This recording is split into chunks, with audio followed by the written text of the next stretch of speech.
speaking of the SEC, there's been this this contention with Ohio State fans and the SEC. What's that all about? I know I made a video on it, but I want your brain involved in this. So it was a really weird position to be an Ohio State fan for the longest, because it's like we were the only program that could really compete with the SEC in the Big Ten, but they never gave us the appropriate respect in our eyes. They never gave us the appropriate respect. They downplayed us. So you play an easy schedule. You couldn't compete down here with us, but Ohio State had a terrible record against them in the postseason. So it certainly looked like, yeah, it's bad. But clearly, there were many, many Ohio State teams throughout the last 25 years that could absolutely compete in the SEC and be at the top of the conference. But they never gave us the respect.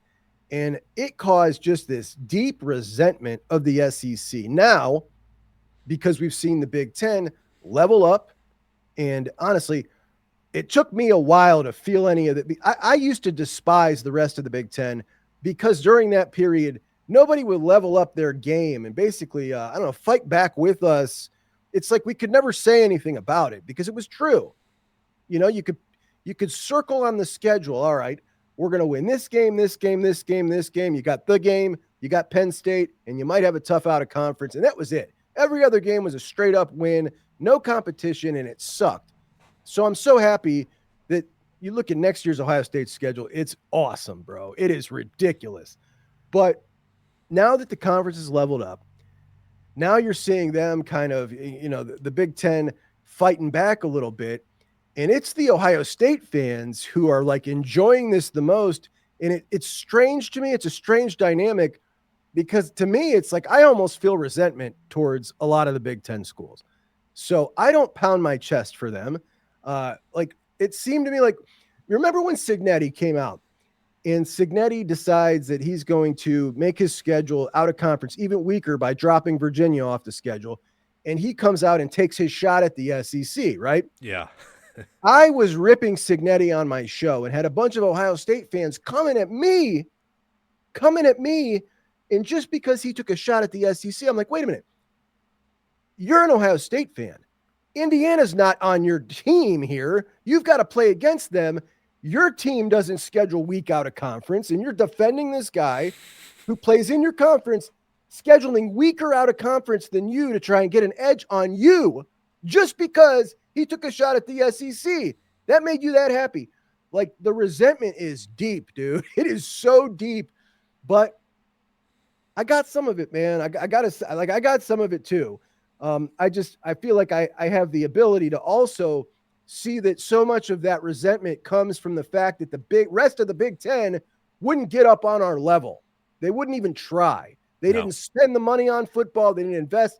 Now they finally are. It feels a lot better, but it's taken them a long damn time to finally get on board.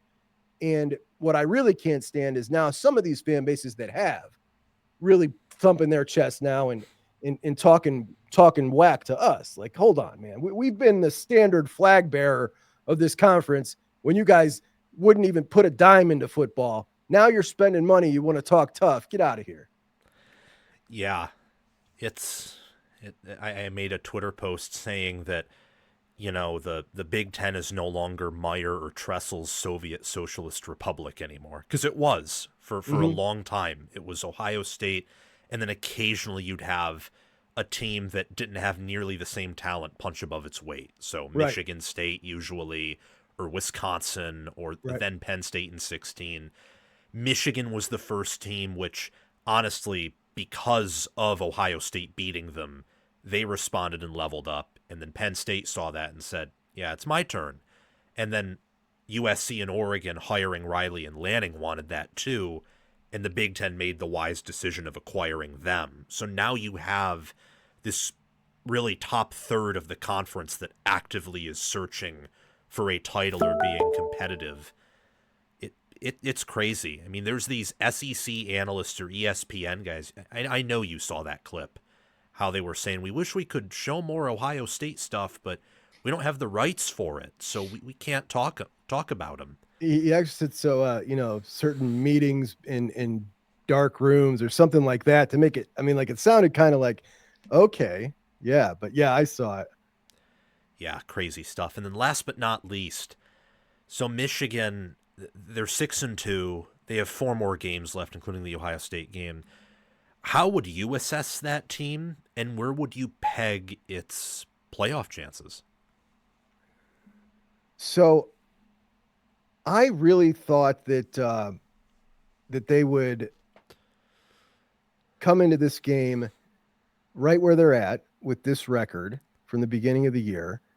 And I thought that coming into the game, I'm talking, with a chance to make it to the playoffs at 9-2, if they beat Ohio State. Like I thought that is where they would be. Like that was my preseason projection for this team. And I thought that was kind of shooting pretty high. And now that we're here, like, and we're not here yet, but based on Michigan's schedule, like they're gonna win out until they play Ohio State. The reaction from Michigan fans has been really strange to me. Uh, I would have thought that they'd have been happy with this in year one with Bryce, who I think has kind of progressed pretty nicely, hadn't played so well on the road. But honestly, Sam, we talk about Sayan's accuracy. Obviously, Bryce's his completion percentage nowhere near Sayan's, but Sayan has 2 drops from his receivers on the year. Bryce has 17. And if you factor that in, his percentage goes up to 75% accuracy It's in his crazy. adjusted completion percentage. That's huge. That's his first year as a true freshman. And you take that in with all the intangibles he has and the opportunity to make the playoffs if they beat Ohio State in year one of the Bryce Underwood experiment. Like, I think I would be thrilled. So I think the expectations were a little skewed coming in, not surprising to me, by the way. But I do understand the frustration with Sharon Moore. Um, you know, it's not a guy that I would want to like. I get like you get a guy and you're like, all right, well, he's a new coach. You want to work with him and work out the kinks. I just don't feel that much confidence in him that I even would want him to stay around after he worked out his kinks, because he still makes the boneheaded decisions, and that, he'll get past that. It's just not there's nothing that inspires me if I was a Michigan fan about him that I would want to keep him around. Like but I'm also someone who like I want to love my head coach, man. And there's nothing about him that I'm like, yeah, man, I dig. Like I dug Harbaugh. You know what I mean? Like I was like, Yes. yeah. If I was a Michigan fan, I would love that guy. I get it. I hate him. I'm an Ohio State fan. But if I was a Michigan fan, I would feel like Michigan fans feel about Harbaugh. Even all his quirkiness and his weirdness. Like I got him. I got him in a way that, like, he's just a football dude, and I loved it. And there's nothing about Sharon Moore that makes me feel any kind of endearment towards him or want to get his back. Or so if I was a Michigan fan, I would want him out. But other than that, I like the way they're going. I think that it's been a while since I've seen any movement on the recruiting end, and I wonder what's the deal with the Larry Ellison money that I thought we were going to see this start kind of flowing more. And it seems like maybe he's just picked a spot here or there. So I'm wondering what's going on with that. I haven't heard much about the financial position there, but it seemed like they were investing hard in personnel, and now maybe not really. But I really like the direction of the team. If I'm a Michigan fan, I'm feeling pretty good about it. And I'm feeling good this year that we got a shot to do the thing that we know we're capable of doing, right? We know it. We've seen proof of concept. We can do it. We know Sharon Moore can do it. Win the game. We're in the playoffs in year one of our freshman phenom quarterback. Like, I'm feeling great if I'm a Michigan fan. I Yeah. don't think they're going to win the game, but Well, I that's wouldn't predict that either right now. But, you know, this how are you feeling about the team? How are you feeling about Sharon Moore? You were you I were not you were not high on him last year about this time. know, and I'm not high on him really either now, but I'm also willing to wait given on how the rest of the year goes. I mean, the Washington game I think was his best coaching performance of his career. So the fact that that's happened more recently instead of last year is a sign that things are progressing. Michigan's defense in response to the USC game has seemed to improve. I know the Michigan State game, they allowed some late touchdowns, but those were later touchdowns. Like they really put DeMond Williams and Childs in a blender, so that was Yeah. encouraging. Underwood's been fantastic. I don't have a worry about him leaving after seeing how the season has progressed. As for the money and the resources, I think that if any action will be made, it will be November and December. I think now's a little bit too early with where the class and stuff stands. I know that one thing Moore did that I liked was he kicked a receiver off the team for wanting to redshirt because the receiver just wasn't good enough to play. So he obviously knows that Michigan needs better receivers, and I imagine they will, as they've recruited better there, they'll probably bring in some experienced portal guys if they can. I wouldn't pick him to beat Ohio State right now. I thought they would, and somewhat confidently preseason. Now, not so much. But I also am far from ruling that out. Very far. Especially seeing how, like, Texas's offense, until they play Mississippi State for whatever reason, has aged very poorly. And Penn State is just, like, again, we've talked about it for 20 minutes. I mean, I don't know what happened. I don't want to know what happened. It's a Chernobyl lake that no one will ever want to touch. I think that Michigan fans should feel amazing if Michigan beats Ohio State, and even if they beat Ohio State but get blown out in their final game, the season's a success. You win 10 games in a year where your win total's 8.5, and you beat Ohio State again. If you lose to Ohio State and go 9-3, I mean, as long as you don't get blown out, it's a tough pill to swallow. It's not a success, but it's not a colossal failure. You just have to go into 2026 and assess from there. I'm still not high on Moore. The roster defensively isn't as good as I thought it would be, but offensively, dare I say it, I've been impressed with the O-line more than I thought I would be, and the running backs have hit at a rate that I didn't think was possible either. I am so pissed off, dude, when it comes to that. Like, Tony Alfred screwed up the recruitment of Jordan Marshall because he wanted James Peoples, and Marshall ends up at Michigan, and Tony's got him.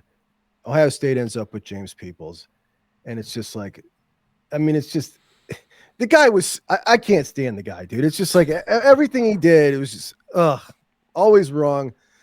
The Moore situation, dude, like I got so much secondhand embarrassment for him when after the USC game with the mechanics jacket, dude. Like it's things like this, and maybe this is just like it's stuff that doesn't matter, right? But it's just like I can't get behind this guy, man. I can't, dude. Like it's so embarrassing. No, But I think it's very promising that with the Big Ten strength, that Michigan's had a pretty easy schedule this year, but with, in conference, but with the strength of the Big Ten, that just basically based on talent and playing, very, they haven't played exceptionally, that they can still roll through this and win 9 games, like with a pretty average coach, X's and O's. Like, to me, I think that's really promising, like really promising. I'm feeling good about that if I'm a Michigan fan, because I really find a disconnect, Sam,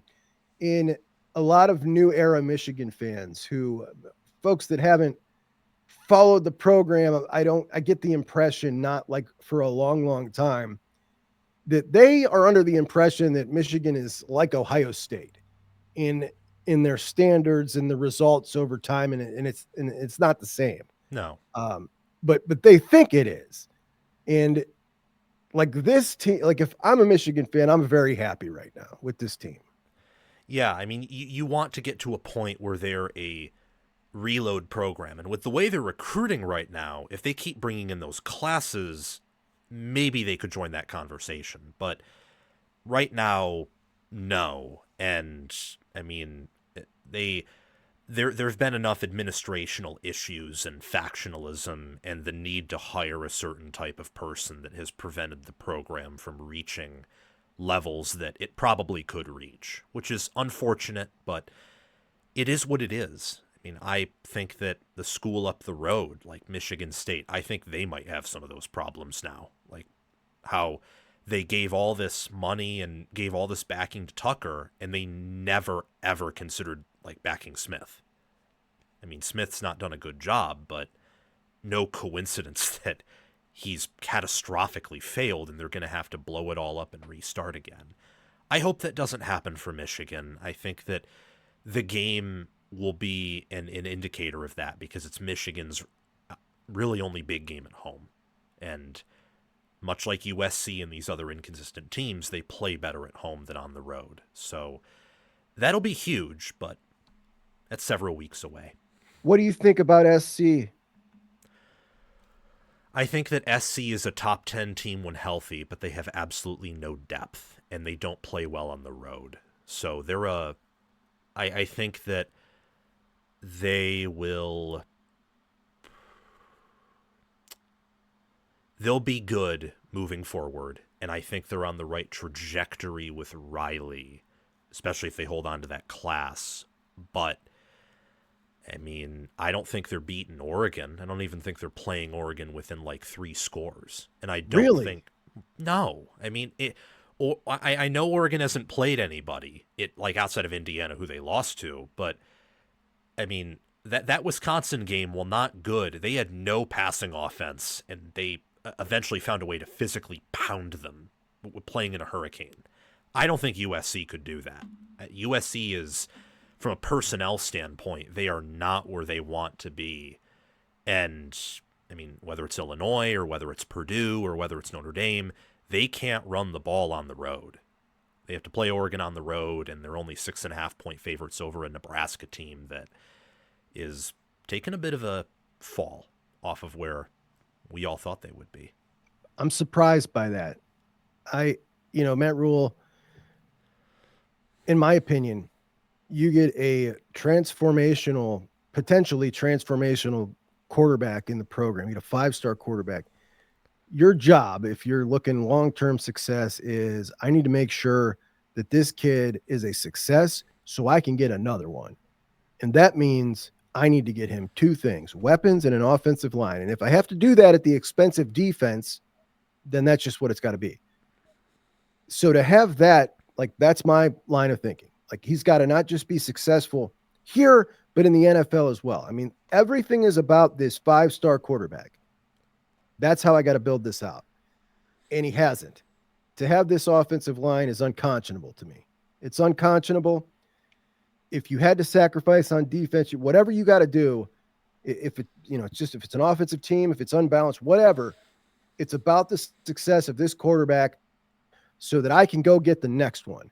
And eventually I'll balance it out and I'll build up the defense, but that's what it had to be to me. And I don't know. I'm a better visionary than Matt Rule, I guess. I don't know what to say. Yeah. Oregon's confused me, Sam. I've been up and down on them all year. I came into the season way higher on Oregon than most. Same here. And then after the Indiana game, I'm like, maybe I was just a little off on them. Maybe they're not quite near as good as they were last year. Like maybe I should have just believed everybody who had that opinion. But this Wisconsin game didn't tell me much. I know a lot of people were dinging them for this one, and I didn't see it that way. I mean, the weather was just like, they turtled up and just won the game. They just won the game. That's all they were going to do. But the fact that they didn't beat them by, 50 has everybody thinking that Wisconsin played them really, really close. I don't really see that, though. I was impressed that Luke Fickell, despite everything they've been through, like, it's clear that these guys haven't given up on him. And the statement from the AD really was very telling. It was very telling, and it said to me, we have not been investing in players. We have not been giving this guy any resources. That's what his statement said to me, the way he worded it. Like, we're going to now start investing in players, and it seemed like, oh, Okay, well, now we have the truth. You haven't been. And I mean, obviously, we kind of knew that when we saw like Illinois signing 3 of their defensive linemen out of Wisconsin. And it seems pretty clear now that they said we're going to invest in the head coach. And by doing that, we won't have to do it with the players. That was what they wanted to do with Fickle. So, based on that fact, now that we know that, I think pretty much for sure that they were not investing in the roster. Now they're going to. Like before that, I was like, you got to get rid of him. You got to start over. Apparently, Luke's just not the right fit and wasn't as good of a coach as I thought he was. But now, after hearing that and seeing that these guys haven't quit, I'm all for giving Fickle some more time. And now, what a turnaround what an amazing story that would be, right? If you could turn that around, that'd be pretty cool. That would be one of the top rebound stories of college football for sure. For Oregon, I get that people are confused, but when you look at FEI, there's separation among the top 3 teams from everyone else. FEI is like a power rating system. Ohio State, Indiana, and Oregon are all like bunched together, like really, really tightly, and then drop off everyone else. And if you take out priors, I know Indiana would be first, and then it would be Ohio State or Oregon 2 or 3. Like, Oregon's really like to be even be in the conversation with Ohio State from power ratings. I trust them. I think they're good. Would I pick them to beat Ohio State now? No, but that's because I take every game as its own sample and try to dissect it. I don't think that people should sell on them. Like Indiana, it's Indiana or Ohio State right now based on the odds. To lose at home when you're that young and when Indiana outcoaches you with Signetti, like, who knows? They could beat them by 10 tomorrow, neutral field, if they met up. So I don't think people should be questioning them. They should be questioning Nebraska, especially if Nebraska loses out or Hey, Sam, 7-5. I'm starting to think like, Signetti in big games. I'm sorry, landing in big games has not been good, man. We're starting to get like a body of work now with him in big games. And the fact that he did straight up admit that they got out coached, and they clearly did, but that he admitted that it's not been great, man. I'm not feeling great about that if I'm an Oregon fan. But I want to know from you, what do you the hypothetical Ohio State Indiana matchup? Now that I've taken over the show in the hosting duties, and we're at about an hour and a half now. What do you think about the hypothetical Ohio State Indiana matchup that I think is not going to be hypothetical come Big Ten championship time? How do you see that playing out? How do you see these two matching up? Ooh, that's as an unbiased observer, because I'm clearly biased, right? Oh, well, just I don't know. I mean, I think you could handle it pretty objectively. I think that Ohio State's roster at this point is better. I would have Ohio State power rated over IU right now. That's for sure. I think Indiana's offense is better. Just like from a not player standpoint, but like from the body of work it's put on the field. I think Ohio State's defense is better. I have a hard time seeing how Indiana's. It's so difficult because Ohio State's number 1 and they're favored in everything, and I'd power rate them 1 right now. But Indiana, in how they have trended in FPI, FEI, they're number 1 in Bill Connolly's S&P Plus, which is really shocking. The trend line they're taking, if that doesn't slow down, they're going to. It'll be them. It'll be them at number 1, and it's a testament to their staff and what they've been able to do with players that are mostly 2 stars and 3 stars. And I mean, they have good team speed on defense. Their offensive line is among the Big Ten's best in pass blocking and run blocking. They possibly have round 1 pick 1 at quarterback in Mendoza. Neutral field, I'd pick Ohio State. Just like random day right now. We'll see where it's all said and done at the end. In my most recent playoff predictions, I had Ohio State and Indiana matching up undefeated in Indy. Indiana winning, both getting a first round bye, and then based on trends, I thought to myself, well, if Indiana keeps doing what they're doing, they're going to be number one. So I'm like, you know what? I'll pick them to win it all. And I've now picked Penn State, Ohio State, Oregon, Alabama, and Indiana at different points of the year to get it done. It's just, in a season with plenty of parity, Ohio State has shown that they are more stable than anyone else, and Indiana has shown that you can punch above your weight class at this unreasonable rate.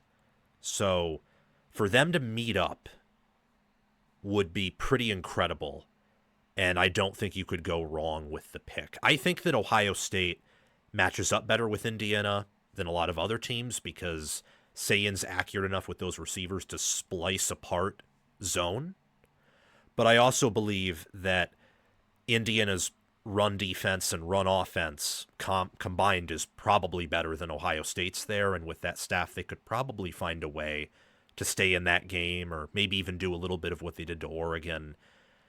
I don't think you could go wrong picking. I think that in a hypothetical 2 or 3 game series, Ohio State's talent, as they figure things out, would eventually take over.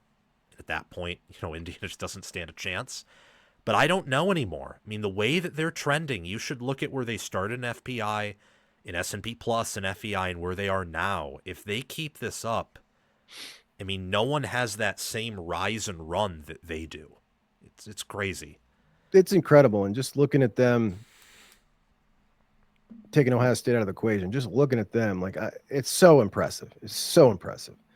And obviously, after the Oregon win at Oregon, it just totally changed the whole paradigm. Like, okay, now you can go back and kind of look at everything they've done with a different mindset, being like, okay, yeah, they really were that good last year when Nebraska came in 5-0 and they beat them by 50. Like, they really were that good.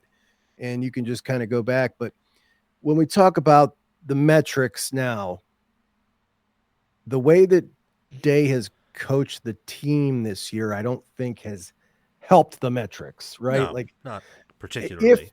If Day coached like Signetti, if he coached with that kind of aggression, I don't know that this Ohio State team might not break Connolly's records for, his stuff. Like, I don't know what's plus 30, plus 35, whatever the hell his numbers are. Like, I feel like he's held this team back so much. It's been so frustrating as a fan for me. The lack of plays, the limited plays, like, it's been so obnoxious and over the top to me as a fan. I get what he's doing. I think there are some drawbacks to it that I don't think anybody wants to point out whenever we have this conversation. Like, you are actively trying to develop young players while at the same time limiting their snaps in live action. And I don't think he's struck the balance. I think he's gone way too far with this, even 3 plays less than last year. And it's just like, dude. So I will actually, with the metrics thing, and also like how I'll push back a little bit on that.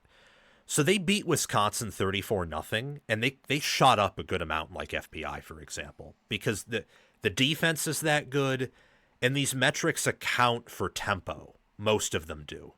So when you factor in that Ohio State limits their plays, like when you factor that in and you look at the body of work, they're number 1 in points per play, and then Indiana's 2 and Oregon's 3.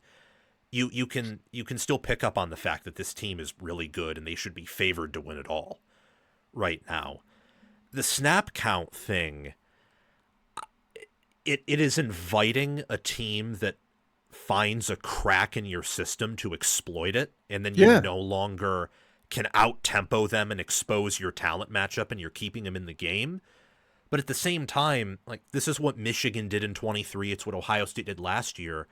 And those defenses were so good that with rare exception, could any team even hope staying in it? Like, what you can do is you get up by 2 scores and the game's over. That's what this team does. That's what last year's team did. That's what Michigan did. Get up by 2 scores, and, it's fascinating. I could imagine it being frustrating. It was for Michigan in 23, but The thing is, Sam, when we look at Michigan in 23, like the offense was complementary to that defense in a perfect way. This That's a Ohio fair State point. offense also has the opportunity, in my opinion, to be as ridiculously good as the defense, but it's not being allowed to. You know what I'm saying? Like, Yeah. that's what's so frustrating as a fan. Like, I don't know when we decided, like, if you got this crazy defense, like, all right, that's it. We're just going to be average on offense because we got this crazy defense. Yeah. Why? Let's just be great at both. Yeah, like Why not? like this Ohio State team's not built to do what Michigan's ultimate strength in 23 was they could basically play turtle ball on anyone because of the push they got, and they had power backs and their defense. Ohio State is built to limit people and play that style of ball defensively, but offensively, because of the backs and the fact this is more of a pass blocking O line, they're not really built to turtle No, offensively. they're That's not why, built to like, turtle. Wisconsin, if they decided they wanted to run 80% of the time against Wisconsin, that would have been like a 13-10 final, 13 like nothing final score is what that would have been. But the reason they scored 34 is because they aired it out so much, and that's where you see everything clicking and the explosiveness. I'm hoping at some point that they just decide that, all right, we're just going to go ahead and play the way we know we can just score the most points and forget about trying to be so balanced. I don't want to say give up on the running game, but it's clear at this point to me, this is not going to be a rushing attack that is going to get it done the way they would like to be the way they would like it to be. It's not going to happen. No, Um, they don't have the backs, and they have the O line, I think, on the left, the left, the yeah. left in theory to do that, but like this O line from a preseason angle, I've always thought was like a really good pass blocking unit with, questions on the inside. It's no longer the inside. I got that part wrong. It's more of just like a guard and maybe Philip Daniels. And look, they can do what 2023 Washington did offensively, where you can game control people with the passing attack. They're that good there. Well, I've loved having you on. Hour 20 minutes. I way past the allotted time, but you seem to be enjoying yourself. I enjoy Yeah. talking football with you. I got to get to prepare for, interestingly enough, an Indiana guy to come on the show and talk ball with me for probably an hour. All right. All right. Well, enjoy your time with the Indiana fella. Um, just like Signetti can't hang with Ryan Day, I'm sure he won't be able to hang with me. But enjoy yourself anyway, Sam. Uh, you're funny. All right, everyone. This is Juck on Bucks. Thank you again for coming on. Really appreciate it. I know the viewers will appreciate your time here. We'll see you all very soon, everyone. Make sure you hit the like button, the subscribe button, hit the notification bell. Also go on Juck's channel, Juck on Bucks, and make sure to subscribe, hit the notification bell on his page, and comment on his most recent video. We'll see you all soon. Thank you so much.